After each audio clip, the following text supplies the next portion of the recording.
Students, myself CP Saini, Assistant Professor of Chemistry, Government College, Sujangarh.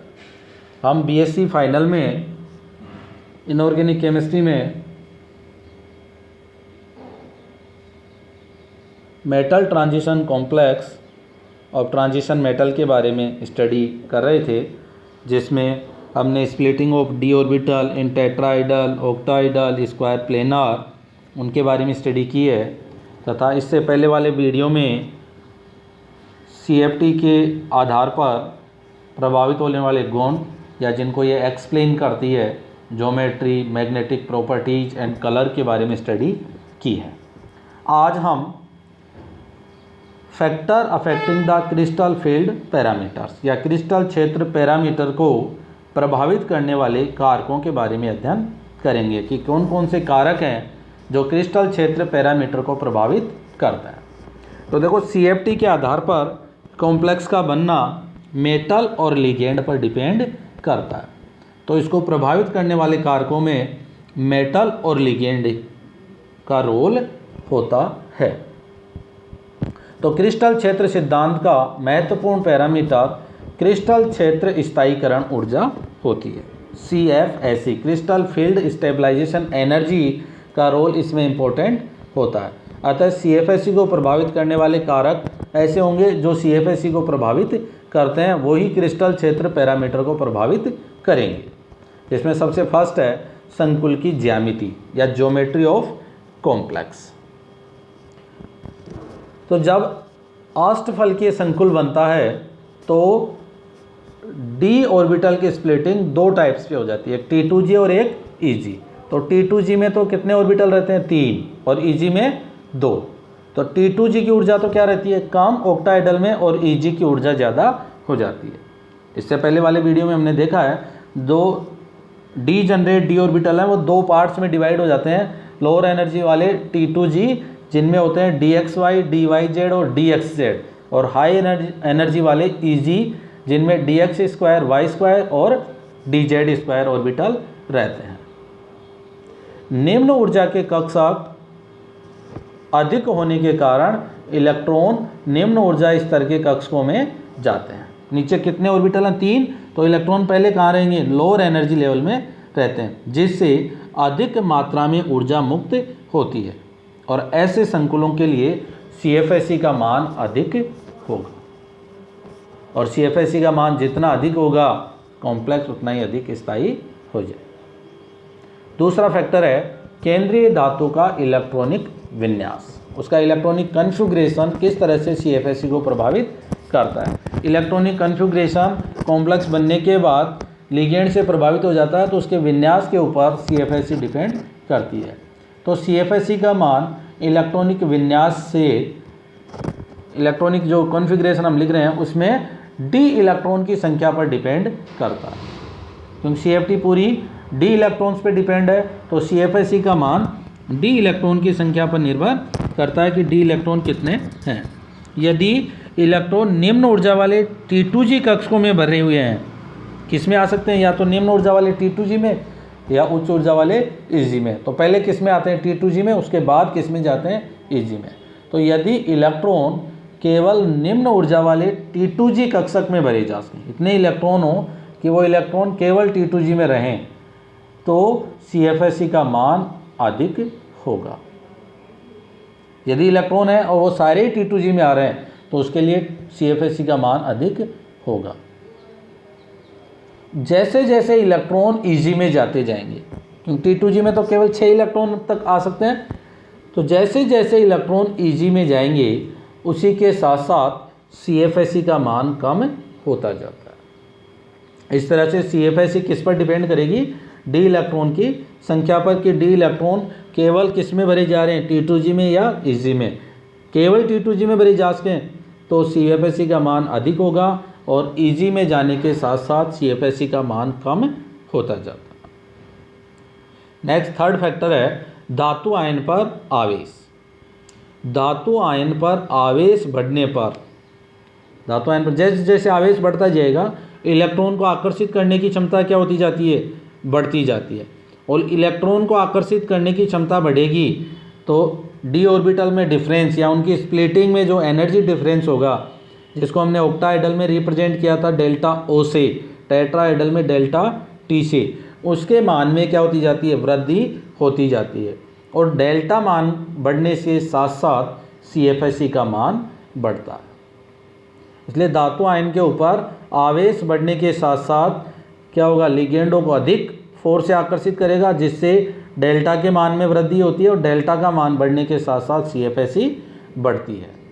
तो इसको हम कैसे लिख सकते हैं मैथमेटिकल रूप में कि CFSE is directly proportional to delta. जैसे इसके दो एग्जाम्पल हमने लिखे हैं, Cr2+, क्रोमियम जब +2 ऑक्सीडेशन स्टेट में है तो ऑक्टाहेड्रल कंडीशन में उसके लिए डेल्टा O का मान है 166 किलो जूल पर मोल।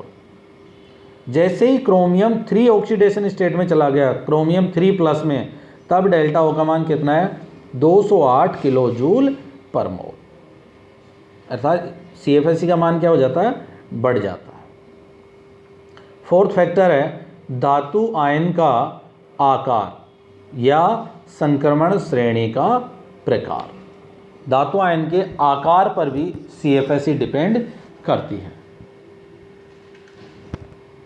तो एक वर्ग में ऊपर से नीचे जाने पर धातु आयन के आकार में क्या होती है, वृद्धि होती है, और धातु आयन के आकार में वृद्धि होने पर संकुलों के लिए डेल्टा का मान बढ़ता है। क्योंकि आकार में वृद्धि होगी तो लिगेंड आसानी से अट्रैक्ट होकर उसके साथ जुड़ जाता है और डेल्टा का मान क्या हो जाएगा, बढ़ जाएगा। और डेल्टा का मान बढ़ने के साथ साथ CFSE के मान में वृद्धि होती है। तो देखो इसके लिए हमने एक संक्रमण श्रेणी में एक वर्ग लिया है, कोबाल्ट, रुबिडियम और इरिडियम, तीनों एक ही वर्ग में है। तो कोबाल्ट के लिए जो डेल्टा का मान है वो 375 किलो जूल पर मोल, रुबिडियम के लिए 406 किलो जूल पर मोल, इसी तरह से इरिडियम के लिए 490 किलो जूल पर मोल।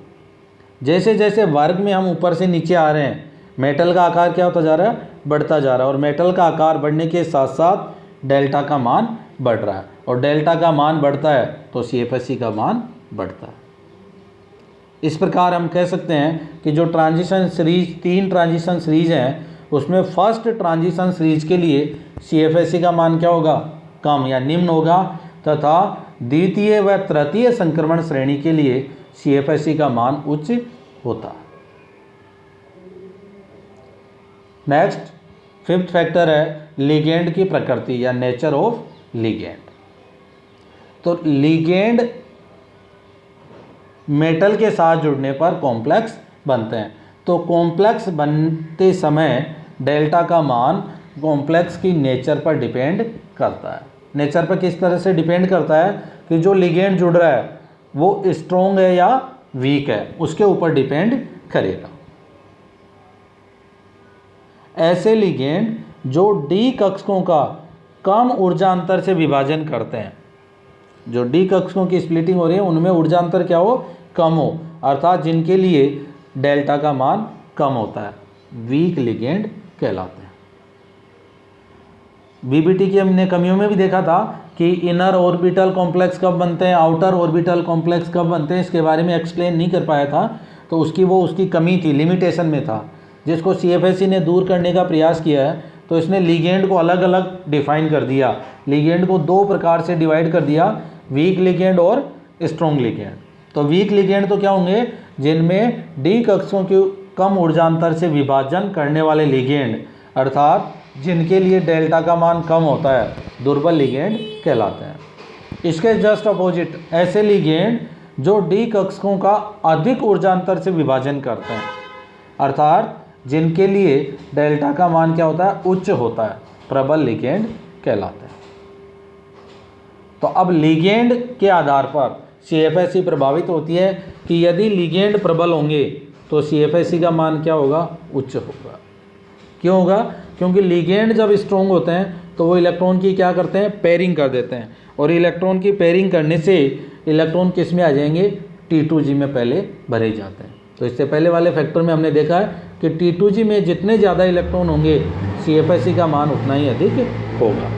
अतः प्रबल लिगेंड जो है वो इलेक्ट्रॉन की क्या पेयरिंग कर देते हैं, जिसके कारण CFSE का मान अधिक होता है। जबकि लिगेंड दुर्बल होने पर, वीक लिगेंड होंगे तो क्या होंगे, वो इलेक्ट्रॉन की पेयरिंग नहीं करेंगे और इलेक्ट्रॉन T2G में बढ़ते किस में चले जाएंगे, EG में, अर्थात इलेक्ट्रॉन की पेयरिंग नहीं होगी। जैसे 5 इलेक्ट्रॉन है तो 3 तो T2G में और 2 इलेक्ट्रॉन किस में रहेंगे, EG में। तो EG में इलेक्ट्रॉन जाने पर CFSE का मान कम होता है। तो लिगेंड दुर्बल होने पर CFSE का मान निम्न होता है। तो लिगेंड के आधार पर CFSE को हम कैलकुलेट कर सकते हैं। तो लिगेंड की स्ट्रेंथ के आधार पर एक सीरीज बनाएगी। अब कौन सा लिगेंड वीक है, कौन सा स्ट्रॉन्ग, इसकी डेफिनेशन दे दी। अब इसके एग्जाम्पल्स के आधार पर देखें तो लिगेंड को स्ट्रेंथ के आधार पर व्यवस्थित करके एक सीरीज दी गई, जिसे हम इलेक्ट्रोकेमिकल सीरीज कहते हैं। और इस इलेक्ट्रोकेमिकल सीरीज में स्ट्रॉन्ग और वीक लिगेंड के बारे में बहुत बार एग्जाम में पूछा जाता है। तो ये सीरीज हमें ध्यान रहे कि इस सीरीज में कौन सा लिगेंड पहले आ रहा है, कौन सा बाद में आ रहा है, अर्थात किसकी स्ट्रेंथ ज़्यादा और किसकी कम है। तो देखो इस सीरीज में क्या क्या है। सबसे स्ट्रॉन्ग लिगेंड CO कार्बोनिल, इसके बाद CN नेगेटिव, साइनाइड आयन बोलते हैं लिगेंड के रूप में, से साइनो, NO2 ऑर्थोफिनेंथ्रोलिन, डाइप्रिडिल सल्फेट, EN। देखो EN यहाँ शॉर्ट में लिखा था हमने, तो ये आपने सेकेंड ईयर में पढ़ा होगा। EN क्या होगा, ethylene diamine. Ethylene diamine formula क्या हो जाएगा, CH2NH2 और CH2NH2, एथिलीन डाइएमीन। और इस एथिलीन डाइएमीन को हम शॉर्ट में क्या लिखते हैं, EN। इसके बाद में PY का मतलब पिरीडीन, अमोनिया NH3। देखो अमोनिया को हम लिगेंड के रूप में क्या लिखते हैं अपन, एमीन, AMMINE। इसके बाद EDTA, H2O, OH negative, F negative, nitrate ion, chloride, bromide और आयोडाइड। इस तरह से ये कंप्लीट क्या है, इलेक्ट्रोकेमिकल सीरीज। तो देखो इलेक्ट्रोकेमिकल सीरीज के आधार पर सबसे स्ट्रॉन्ग लिगेंड तो कौन हो जाएगा, कार्बोनिल, CO, कार्बन मोनोऑक्साइड, और इसको लिगेंड के रूप में क्या लिखेंगे, कार्बोनिल। और सबसे वीक लिगेंड में क्या आ रहे हैं, हैलाइड आयन। इस तरह से लिगेंड की स्ट्रेंथ के आधार पर ये सीरीज दी गई। तो ये हमारे क्रिस्टल क्षेत्र पैरामीटर को प्रभावित करने वाले कारक, या इन्हीं को क्या नाम दे सकते हैं हम, CFSE को प्रभावित करने वाले कारक। एग्जाम में दोनों तरीके से पूछा जा सकता है, CFSE को प्रभावित करने वाले कारक या क्रिस्टल क्षेत्र पैरामीटर को प्रभावित करने वाले कारक। तो इस का PDF भी आपको ग्रुप में सेंड कर दिया जाएगा। PDF को पढ़ें और इसको सुने तो बहुत अच्छे से समझ में आएगा। फिर भी कोई समस्या हो तो आप कभी भी इसके बारे में डिस्कस कर सकते हैं। नेक्स्ट वीडियो में हमने अभी तो थ्योरेटिकल रूप से देखा कि CFSE कब कम होगी, कब ज़्यादा होगी। इसको आगे हम मैथमेटिकल रूप से कैलकुलेट करेंगे कि जब T2G में एक इलेक्ट्रॉन हो कितनी होगी, 2, 3, 4, 5, 6 तक आ सकते हैं। तो उनमें CFSE किस तरह से होगी, EG में जैसे इलेक्ट्रॉन जाते हैं तो CFSE किस तरह से कम हो जाती है, उसको हम मैथमेटिकल रूप में कैलकुलेट करेंगे। तो ये नेक्स्ट वीडियो में पढ़ेंगे हम CFSE का मान ज्ञात करना। Thank you.